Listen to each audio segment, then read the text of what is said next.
The title of today's service is Fools, Tricksters and Skeptics.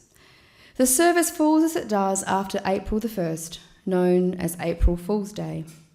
Fools, tricksters and skeptics are people, are archetypes, are often almost hidden aspects of ourselves that shake us up a bit, that subvert the natural order and make us look anew at all we have held to be self-evident or even sacred.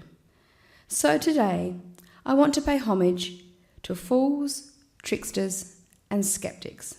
I hope you enjoy this morning's service. Who is the fool? The fool is a vulnerable figure at the mercy of us all. The fool is especially vulnerable to those who hold earthly power. He or she is easily derided and exploited, used as a scapegoat, treated as St. Paul says in Corinthians 1, chapter 4, verse 13, as folly for Christ's sake, as the offal of the world and the scum of the earth. Yet, in all societies and all ages, the fool has been a necessary and significant figure. He appears as the essential counterpoise to human arrogance, pomposity, and despotism. His unruly behaviour questions the limits of order. Her crazy, outspoken talk probes the meaning of common sense. His unconventional appearance exposes the pride and vanity of those around him. Her foolhardy loyalty to lost causes undercuts prudence and self-interest. The power of the fool is subversive, and as such it unsettles the strong and the powerful. The more we examine it, the more complex and ambiguous the image of the fool becomes.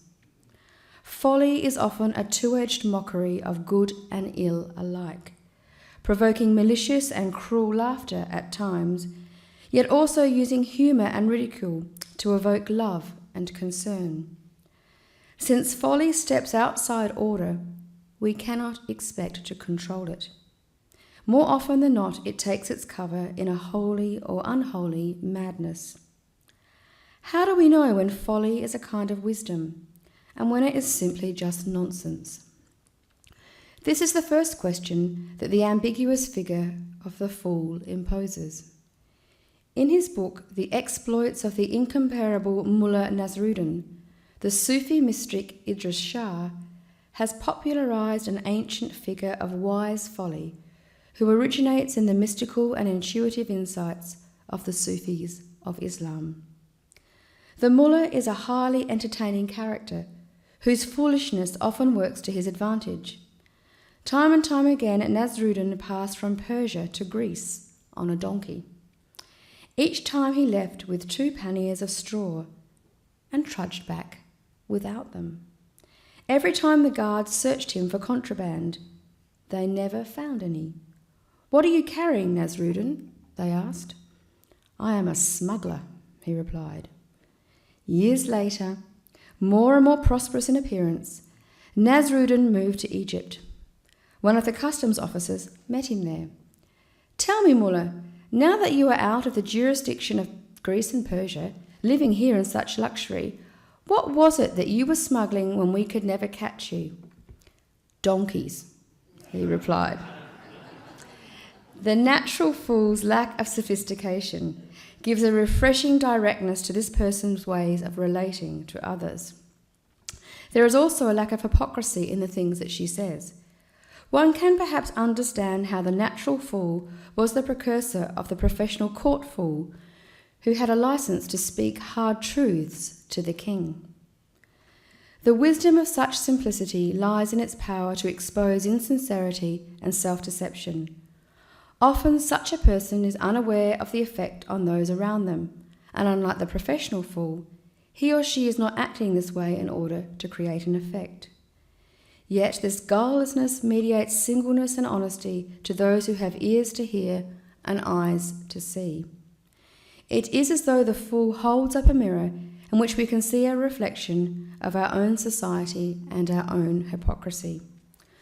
The Scottish Christian theologian and writer Alistair Campbell says, "Those of us who are adult and in full possession of our faculties cannot, of course, pretend to possess the simplicity of the natural fool.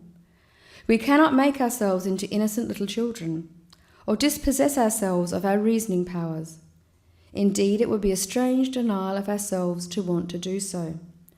But the image of folly as simplicity can help us rediscover parts of ourselves and others. Rediscovering simplicity can also make us less afraid of speaking nonsense in the world's estimation, for such nonsense can often strike at the heart of truth." In a world that seems vast and impersonal and obsessed with wealth and materialism and competition, it is the fool or the clown that scales things down for us and allows for more intimacy, more eccentricity, and more soul. The Catholic priest and theologian Henry Nouwen says, "Clowns are not the centre of events. They appear between the great acts, fumble and fall, make us smile again after the tensions created by the heroes. They are people who, by their solitary lives of prayer and contemplation, reveal to us our other side, and so offer consolation, comfort, hope, and a smile.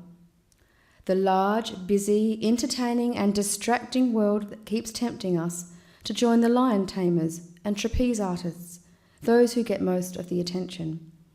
But whenever the clowns appear, we are reminded that what really counts is something other than the spectacular and the sensational. It is what happens between the scenes. The clowns show us that our preoccupations, worries, tensions, and anxieties need a smile. But more important, that we too have white on our faces and that we too are called to clown a little." The writer Umberto Eco, in his novel The Name of the Rose, a book set in a monastery, stresses the wisdom of the fool and the power of laughter and ridicule. The principal character, William of Baskerville, sees the fear of laughter as the greatest enemy of true religion and true humanity, and he explains this to his offsider, Adzo. "The Antichrist can be born from piety itself, from excessive love of God or of the truth. As the heretic is born from the saint and the possessed from the seer, perhaps the mission of those who love mankind is to make people laugh at the truth, to make the truth laugh, because the only truth lies in learning to free ourselves from our insane passion for the truth."